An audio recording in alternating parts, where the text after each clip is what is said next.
السلام علیکم ناظرین، میں سیدہ ظاہرہ عابدی آپ کی میزبان علامہ اقبال رحمۃ اللہ علیہ کے اس شعر سے اپنی پوسٹ کی ابتدا کرتی ہوں۔ دنیا کے بت قدوں میں پہلا وہ گھر خدا کا، دنیا کے بت قدوں میں پہلا وہ گھر خدا کا، ہم اس کے پاس باں ہیں وہ پاس باں ہمارا۔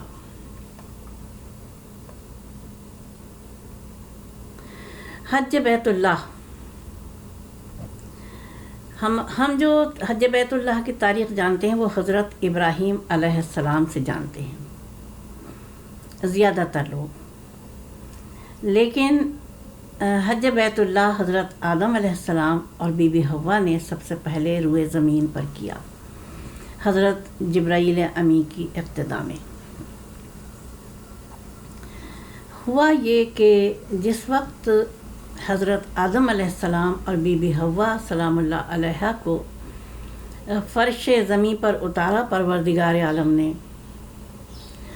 تو آپ صفا و مروہ پہ الگ الگ کھڑے تھے۔ نہ بی بی حوا حضرت آدم علیہ السلام کو دیکھ سکتی تھی،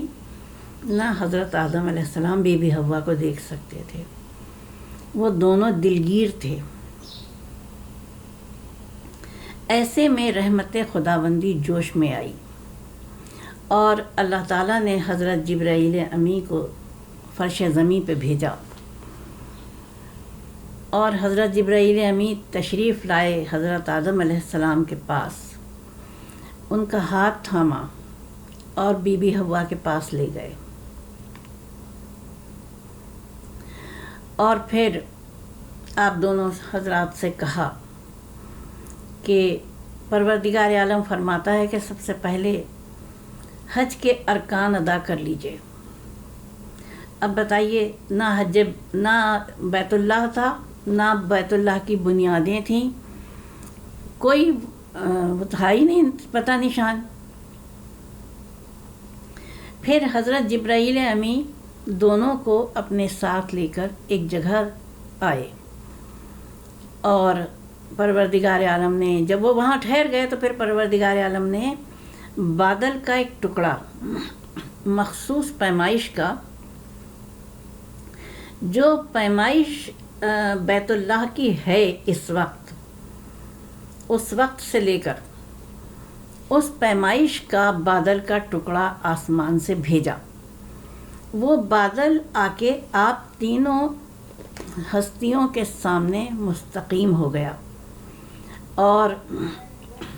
اس کا سایہ زمین پہ پڑا۔ جب سایہ زمین پہ پڑا اس کا، تب حضرت جبرائیل امی نے فرمایا حضرت آدم علیہ السلام سے، اے آدم علیہ السلام، اپنے پاؤں کے انگوٹھے سے اس کی حد بندی کر دیجئے، جہاں پہ بیت اللہ تعمیر ہوگا۔ حضرت آدم علیہ السلام نے اپنے دائیں پیر کے انگوٹھے سے اس بادل کے سائے کی پیمائش کا نشان لگایا۔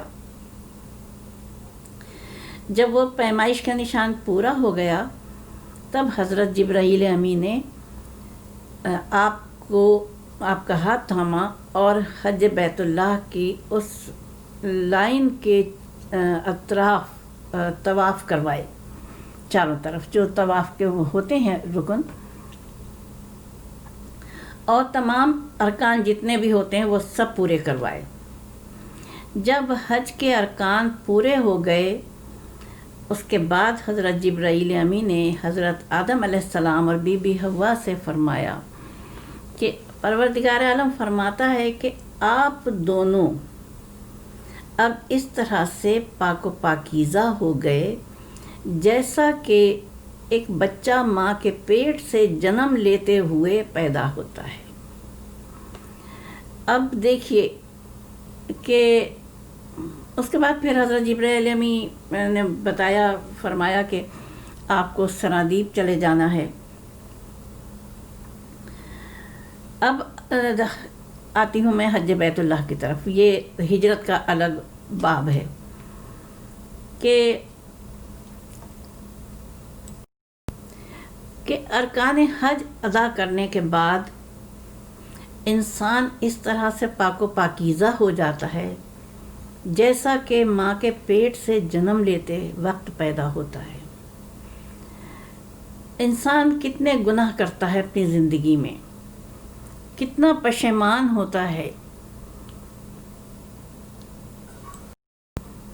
لیکن باب رحمت بنا کے اس نے، حج بیت اللہ بنا کے اس نے ایک انسان کو اپنے آغوش رحمت کی طرف بلایا ہے۔ اب اگر انسان اپنی استطاعت کے مطابق ادھر جاتا ہے اور اس کو یاد کرتا ہے اور بتاتا ہے کہ پروردگار میں تیرا بندہ ہوں، عاجز بندہ ہوں، آیا ہوں، تو مجھے معاف کر دے، میں تیرے حضور حاضر ہوں، پھر پروردگار عالم اپنے گناہ گار بندے کو اپنی آغوش رحمت میں سمیٹ لیتا ہے۔ وہ کہتا ہے آ جاؤ، تم نے مجھے پکارا ہے، میں تمہاری طرف آتا ہوں، تم میری طرف آئے ہو، میں تمہاری طرف آتا ہوں۔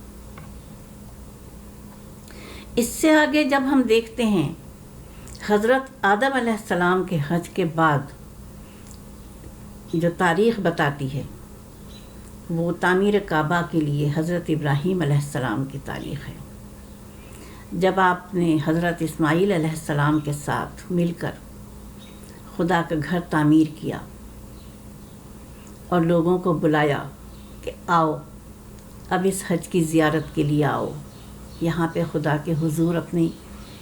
بندگی کے اظہار کے لیے آؤ، اور اس کو دین اسلام کا ایک رکن قرار دیا، اہم ترین رکن قرار دیا۔ جو لوگ حج بیت اللہ کی اہمیت کو سمجھتے ہیں وہ ضرور اس بات کا اہتمام کرتے ہیں کہ اپنی زندگی میں حج ادا کر لیں، اور میں خود بھی ابھی تک اس سعادت سے محروم ہوں۔ میں نے اللہ تعالیٰ کے حضور دعا کی تھی، بہت گڑ گڑا کے دعا کی تھی، لیکن اب وہ جمع ہو گئی ہے، پوری ہوتی ہے میری زندگی میں یا نہیں ہوتی ہے یہ مجھے نہیں معلوم ہے، لیکن وہ غفور الرحیم ہے، بڑا مہربان، نہایت رحم والا ہے، دلوں کے حال جاننے والا ہے۔ میں کینیڈا آ گئی لیکن میں حج کو نہیں جا سکی۔ اب میں نے اللہ تعالیٰ سے کہا ہے کہ مجھے دنیا سے نہیں بلانا، اس وقت تک نہیں بلانا جب تک کہ میں حج کے ارکان نہ ادا کر لوں، میں تیرے گھر کی زیارت نہ کر لوں، تیرا وہ پیارا گھر جس کی تو نے خود حفاظت فرمائی، اور ایک دفعہ نہیں 2 دفعہ حفاظت فرمائی۔ ایک دفعہ اس وقت حفاظت فرمائی جب کہ ابرہہ کا لشکر آ گیا تھا، پہنچ چکا تھا، وادی مکہ میں پڑاؤ ڈال چکا تھا، بس چلنے کی دیر تھی، پہنچنے کی دیر تھی، چل تو پڑا تھا، جانب کعبہ چل تو پڑا تھا پورا لشکر، جبھی تو بحیر قلزم سے آیا ابابیلوں کا لشکر۔ یہ حفاظت فرمائی تو نے، ہاتھیوں کے مقابلے میں ابابیلیں بھیجی، ہاتھیوں کے مقابلے میں ہزاروں ہاتھی نہیں بھیج دیے، اور پھر اس سے پہلے تو نے حفاظت فرمائی جب بادشاہ تبال حمیری نے اس پہ حملہ کرنے کا صرف ارادہ کیا تھا اور فوج کو تیار رہنے کا حکم دیا تھا، بس پھر تو نے بتا دیا، اسی لمحے بتا دیا کہ دیکھو اس کی حفاظت کون کرتا ہے۔ اتنا محفوظ گھر، اتنا پیارا گھر دنیا میں صرف خدا کا گھر ہے۔ اللہ تعالی ہم سب کو توفیق عطا فرمائے اور ہمارے نصیبوں میں لکھ دے۔ اگر ہمارے نصیبوں میں نہیں لکھا ہوا ہے حج بیت اللہ تو بار الہ لکھ دے۔ آپ سب بھی میرے لیے دعا کیجیے گا، جو بھی میری پوسٹ پڑھے وہ میرے لیے دعا ضرور کیجیے گا کہ میں اپنی زندگی میں انشاءاللہ خدا کے گھر کی زیارت کو ضرور جاؤں۔ یہ میری زندگی کا بہت بڑا ارمان ہے، اور اس کے ساتھ میں اجازت چاہوں گی. یہ کافی توجہ طلب تفصیل طلب مضمون ہے اور بہت تفصیل سے پرنٹ بھی ہوا ہے عالمی اخبار پر، لیکن چونکہ پوسٹ میں تو ٹائم ہی کم ہوتا ہے تو میں دیکھتی ہوں پوسٹ زیادہ یعنی لمبی پوسٹ کو پڑھنا پسند نہیں کرتے ہیں، اسکپ کر دیتے ہیں. اس لیے میں کوشش کرتی ہوں کہ میری پوسٹ زیادہ لمبی نہ ہو.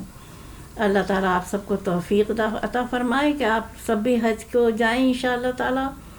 اور اس کے ساتھ خدا حافظ و ناصر، فی امان اللہ.